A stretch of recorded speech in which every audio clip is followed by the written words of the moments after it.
আজকে 20 নভেম্বর আমাদের second marriage anniversary. যদিও ভোরবেলা উঠেই চলে যাচ্ছি কলকাতার উদ্দেশ্যে, কারণ আজকে আছে মায়ের চেক আপ। আর দেখো স্টেশনে গিয়ে ব্রেকফাস্টটা করে নিলাম, ওই যে পকেট পরোটা বলে না, ওইটা আমার কিন্তু খুব একটা ভালো লাগেনি, জানো তো কেন জানি না। এখানে দেখো টোটো করে চলে যাচ্ছি হসপিটালে, কারণ মায়ের চেক আপটা ওখানেই আছে। হসপিটালটা কিন্তু খুব ভালো লেগেছে আমার, খুব ক্লিন হাইজিনিক আর খুব ভালো একটা হসপিটাল। দেখো তোমাদের একটু দেখাচ্ছি, এখানেই মায়ের চেক আপ হবে। চেক আপ হয়ে গেলে আমরা চলে যাব আমরা যেখানে থাকি বারুইপুর সেখানে, কারণ আজকে আর বাড়ি ফিরবো না, কারণ আজকে অ্যানিভার্সারি। জানো তো ভেবেছিলাম এবার অ্যানিভার্সারিতে হয়তো দেখা হবে না, কিন্তু মায়ের অ্যাপয়েন্টমেন্টটা এমন দিনেই পড়লো, দেখা যাচ্ছে দেখাটা আমাদের হয়েই যাবে ঠিক অ্যানিভার্সারির দিনটাই। ভগবান না চাইলে কি না পাওয়া যায়। এখানে দেখো ওয়াশরুমে এসে একটু ক্যামেরা অন করেছি, বেশ ভালো লাগছিল। মায়ের চেক আপের সমস্ত ক্লিয়ার রিপোর্ট দিয়েছে ডাক্তার, মনটাও খুব ভালো ছিল। সমস্ত কাজ সেরে চলে যাচ্ছি ঘরে, এখানে ট্রেনেই চলে যাচ্ছি।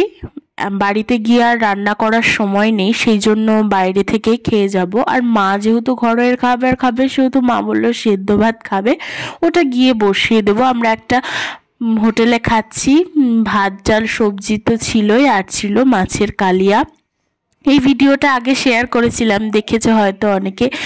ঘরোয়া রিজনেবল প্রাইসে এত ভালো খাবার সত্যি এর আগে কখনো খাইনি। তারপরেই দেখো খাওয়া দাওয়া সেরে বাড়িতে ঢুকে একটু রেস্ট নিয়ে মা কাটছে ফল, কারণ আমরা সবাই ফলটা বেশ খাই। আর এদিকে ও চলে এসছে স্কুল থেকে, সবাই গল্প টল্প করছি এখানে। তারপর চাটা খাওয়ার পর আজকে যেহেতু অ্যানিভার্সারি, ঠিক করা হলো রাতে কি খাওয়া হবে। প্রথমে ঠিক হচ্ছিল বিরিয়ানি, তারপরে ও বলল যে মাটন নিয়ে আসি, ভাত রান্না করো, মাটনের ঝোল ভাত, ঠিক আছে।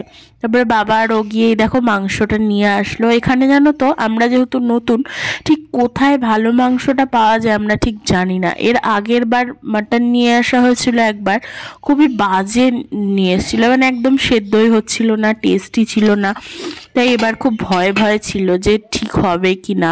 এখানে স্যালাড মশলা সমস্ত কিছু কেটে নিয়েছি, ভাতটাও বসিয়ে দিয়েছি, মার খাবারটাও বসিয়ে দিয়েছি। আজকের মাটনটা রান্না করছে বাবা, এখানে মাখিয়ে রেখেছে মাটনটা। আর এই যে দেখো অ্যানিভার্সারির জন্য কি নিয়ে এসছে একটা, সেটাই খুলে দেখব। এখানে একটা লাভ বক্স মতো ছিল, এর মধ্যে ছিল অনেক কিছুই। আর এখানে একটা কেক মতো ছিল, চকলেট কেক। আমি চকলেট কেক খেতে যেহেতু খুব ভালোবাসি, সেহেতু এনেছিল। আর এই বক্সটার মধ্যে চলো দেখা যাক কি আছে। হ্যাঁ, এই ধরনের বক্স বা গিফট আইটেম ও আগে আমাকে কখনো দেয়নি, মানে এই ধরনের কিছু। তো এবার প্রথম ছিল, সেই জন্য কনফিউজ ছিলাম যে কি থাকবে না থাকবে।